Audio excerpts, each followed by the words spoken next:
Hi, I'm StaceFace from Broken Piano.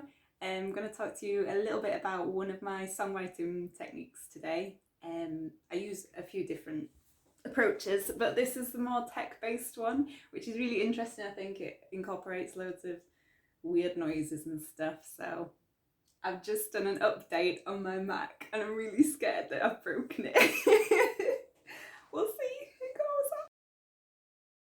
So for this approach, I tend to use quite a mixture of really acoustic, natural sounds from like whether it's a nice acoustic snare right down to like I've used a a bumblebee sample before in somebody's like remix that I did, just because I like the panning effects that it did. I think it's super important to just create loads of textures and layers because it creates more of an immersive experience, and I think that's ultimately what we want from music, is it to feel completely enveloped by it. And yeah, so I'll show you. We'll start off with the drums, and let's get going.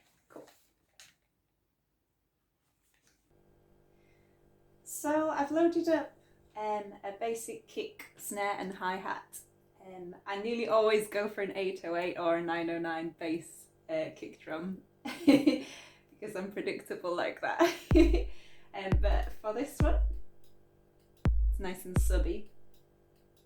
And then I've got an acoustic rim shot, and then a snare that I have added some effects to. So we've got some delay and reverb on there.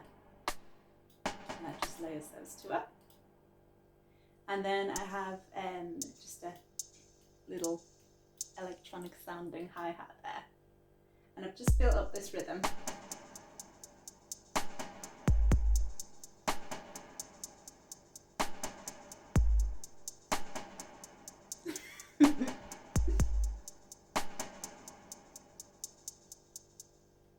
Okay, so nice and basic. And then from there, I would usually add little points of interest. So I grab a bunch of sounds that interest me, just noises. It doesn't have to be a musical instrument. I love just everyday sounds. So I very often go to the like sound effects and like the Foley noises and find different textures in there, because it adds a whole new level of movement and interest, and maybe we don't expect that an awful lot in songs. So everything from like this. Ah, such a good sound. So I put a bunch of these in here. We've got like a clock ticking. What else do we have? We've just got absolutely tons of little bits and bloops, bleeps and bloops.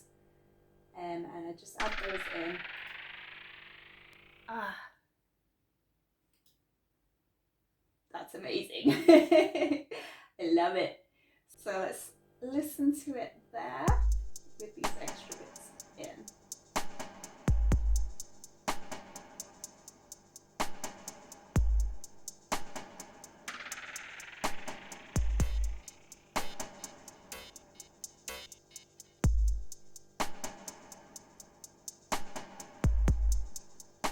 And now I want some like filling noises that just make it sound a bit thicker.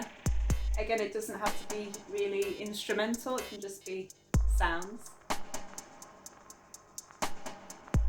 So we've got that crackle.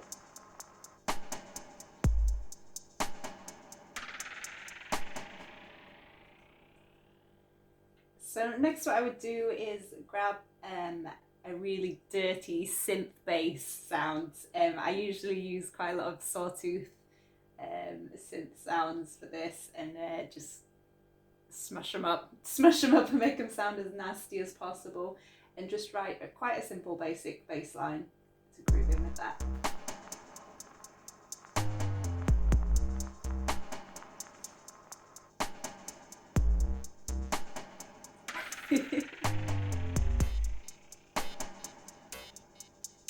Okay.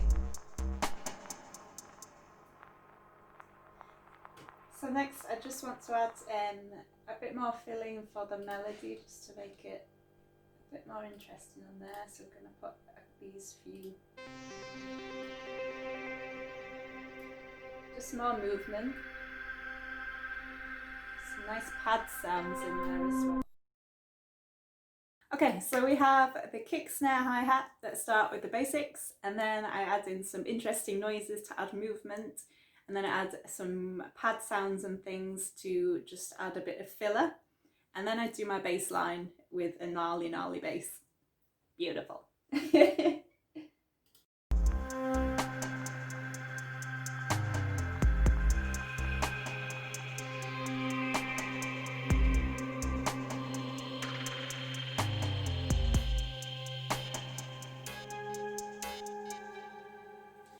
And then my vocal lines tend to be quite syncopated on the verses, and then it's when I move to the chorus that I add this big rah and add the melody and the power and layers. So yeah, that's my first approach.